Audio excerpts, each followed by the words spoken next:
নমস্কার, আমি তোমাদের স্বাগত চলে এসেছি সুবিদ্যাস বইয়ের লাভ ক্ষতি চ্যাপ্টারের কিছু অঙ্ক নিয়ে। তাহলে চলো শুরু করি। দেখো, অঙ্কগুলো হতে পারে সুবিদ্যাস বইয়ের, কিন্তু সলিউশনটা আমরা মিলে করব। ক্লিয়ার? মানে যতটা সম্ভব শর্টে করবো অঙ্কগুলো, এই নয় যে শর্ট ট্রিক্সে করবো।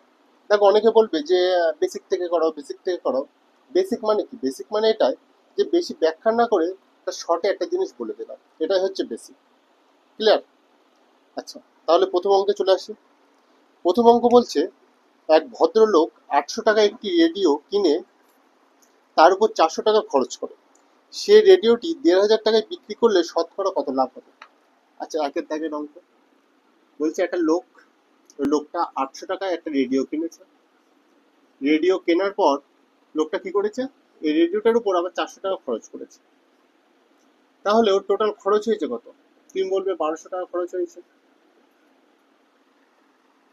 এবার লোকটা কি করেছে? 1200 টাকা খরচ করেছে ঠিকই, কিন্তু বিক্রি করেছে কত টাকায়? বিক্রি করেছে 1500 টাকায়। আচ্ছা, তাহলে লোকটা যদি 1200 টাকায় কিনে 1500 টাকায় যদি বিক্রি করে, তাহলে লোকটার লাভ হয়েছে কত? তুমি বলবে লাভ হয়েছে দাদা 300 টাকা লাভ হয়েছে। কিন্তু আমাদের 300 টাকা লাভ হয়েছে এটা চাইনি, চেয়েছে কত শতাংশ লাভ হয়েছে। তাহলে এই যে 1200 টাকার উপর লাভ হয়েছে কত? তুমি বলবে 1200 টাকার উপর লাভ হয়েছে 300 টাকা। পার্সেন্টেজ যখনই চাবে কিছুই না, 100 গুণ করে দেবো। তাহলে যদি 100 আমি গুণ করে দিই, শূন্য শূন্য কেটে গেল, 12 দিয়ে এটারে যদি কাটি কত আসবে আমাদের? 25। তাহলে লাভ হয়েছে কত আমাদের? 25%। এই 25% কোন অপশন আছে? Option C. তাহলে অপশন সি সি হয়ে যাবে আমাদের সঠিক অ্যান্সার। চলে আসি পরের কোশ্চেনে। পরের কোশ্চেন আসার আগে আমরা এই জিনিসটা একটু মুছে নেব। দেখো, তারপর পরের কোশ্চেনে চলে আসি। কি বলেছে? একটি দ্রব্যের ক্রয় মূল্য 7,840 টাকা। আচ্ছা, দ্রব্যটিকে 7% লাভে বিক্রি করতে হলে বিক্রয় মূল্য কত হবে? একদম বাচ্চাদের কোশ্চেন, একদম বাচ্চাদের ভাবেই করবো। দেখো, 7% মানে কি? তুমি বলবে গুরুজি 7% মানে হচ্ছে 7/100। ঠিক আছে, মানে এর সঙ্গে বুঝতে পারছি লোকটা যদি 100 টাকায় কেনে জিনিসটা, তো 7% লাভে বিক্রি করতে হলে ওর 107-এ বিক্রি করতে হবে, তাই তো? ও 7% লাভে বিক্রি করবে, আর জিনিসটা হচ্ছে 100, তাহলে ওর 107-এ বিক্রি করলে তো লাভ হবে 7%। তুমি বলবে হ্যাঁ। এবার যে 100, এই 100-র মান বইতে কত বলতেছে? তুমি বলবে 7,840 টাকা। তাহলে আমি লিখলাম 100-র মান হচ্ছে 7,840 টাকা। আচ্ছা, লোকটা কত পার্সেন্ট লাভে বিক্রি করছে? 7% লাভে বিক্রি করছে, মানে কত? 107। তাহলে ইন্টু 107। চলো এবার কাটাকুটি করি। এই শূন্য, এই শূন্য কেটে দিলাম। এবার দেখো, 7,784 ইন্টু 107, এটা গুণ করতে সময় লাগবে তো? তুমি বলবে হ্যাঁ, গুণ করতে সময় লাগবে, কিন্তু এই জিনিসটা আমরা শর্টে কিভাবে করবো গুণটা? দেখো, এই যে 107, এটার আমি 100+7 লিখতে পারি। তুমি বলবে হ্যাঁ, লিখতে পারো। এই 100-র সাথে যদি প্রথমে আমি এটা গুণ করি, তাহলে 784-র সাথে 100 গুণ করলে কত আসবে আমাদের? 78400।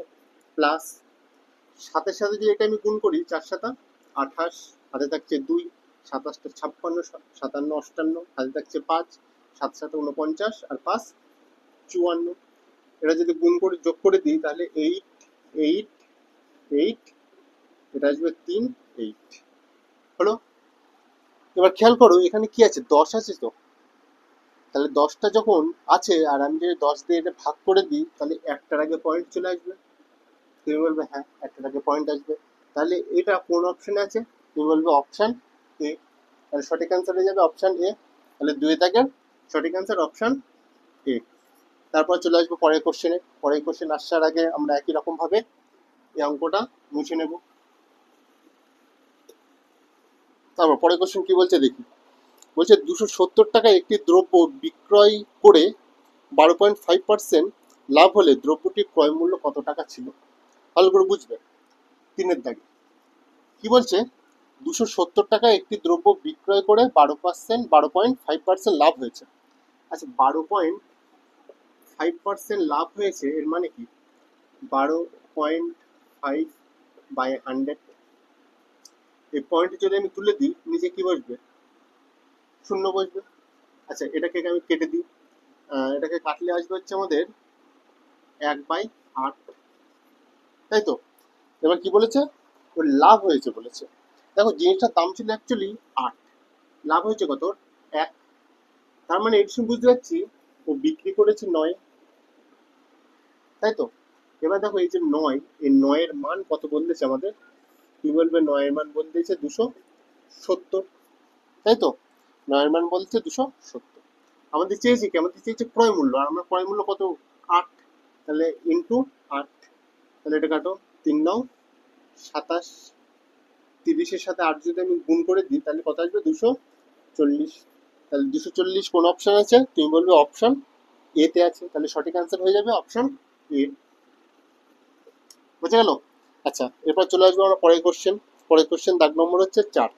দেখো কি বলেছে, একটি সাইকেল 1400 টাকায় কিনে কত টাকায় বিক্রি করলে ওর 15% ক্ষতি হবে, তাই তো।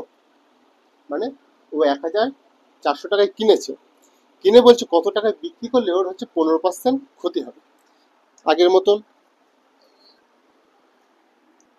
এটা মুছে দিই। দেখো কি বলছে, 15% ক্ষতি হবে, তাই তো। তাহলে 15% ক্ষতি,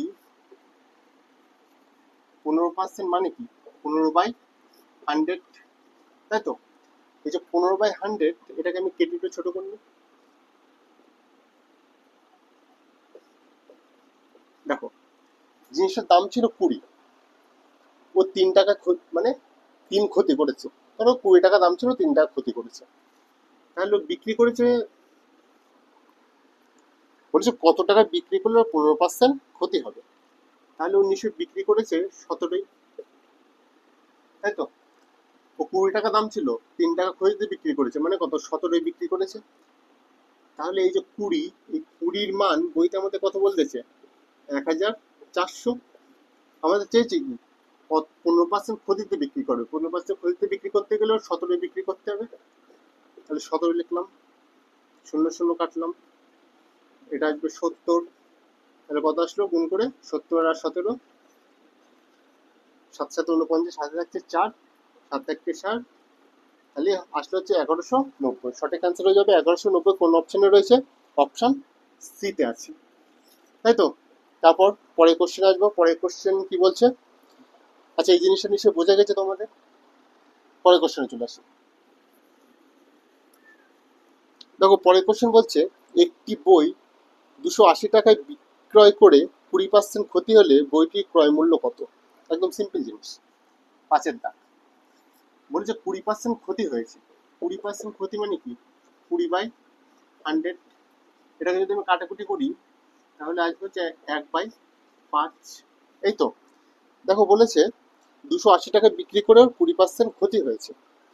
তার মানে কি, উনিশশো বিক্রি করেছিল, আসল দাম ছিল 5, ও 1 টাকা ক্ষতিতে বিক্রি করেছে, মানে 1904-এ বিক্রি করেছে। এই 4-এর মান কত বলে দিয়েছে আমাদের, তুমি বলবে 280 বলে দিয়েছে। আমাদের ক্রয় মূল্য চেয়েছে, মানে আসলে প্রথমে কত দাম ছিল, তাহলে প্রথমে কত ছিল, 5, তাহলে ইন্টু 5, কাটাকুটি করো, 4 7 28, 5 7 হয়ে যাবে 35, আর এখানে শূন্য আছে, শূন্য বসিয়ে দিলাম। তাহলে সঠিক অ্যান্সার হয়ে যাবে অপশন ডি। অপশন ডি হয়ে যাবে আমাদের সঠিক অ্যান্সার। আশা করি অঙ্কগুলো তোমরা বুঝতে পারছো। একটু হয়তো স্পিড হয়ে যাচ্ছে, কিন্তু আমাদের পরীক্ষায় এরকম স্পিডে অঙ্ক করতে হবে। আর এটা বলে রাখি, এটা হচ্ছে বেসিক, ঠিক আছে। বেসিক মানে যে জিনিস বেশি ব্যাখ্যা না করে সহজভাবে প্রেজেন্ট করা হয় তাকে বেসিক বলে। আর এইভাবে অঙ্ক শিখতে হবে যাতে আমাদের অঙ্কগুলো তাড়াতাড়ি হয়। আর অঙ্ক শেখার আগে কনসেপ্টগুলো ভালো করে বুঝতে হবে। বুঝতে না পারলে তোমরা কমেন্ট করে জানাবে অবশ্যই। আজকের ক্লাস এই পর্যন্ত, দেখা হচ্ছে পরবর্তী ক্লাসে। ধন্যবাদ।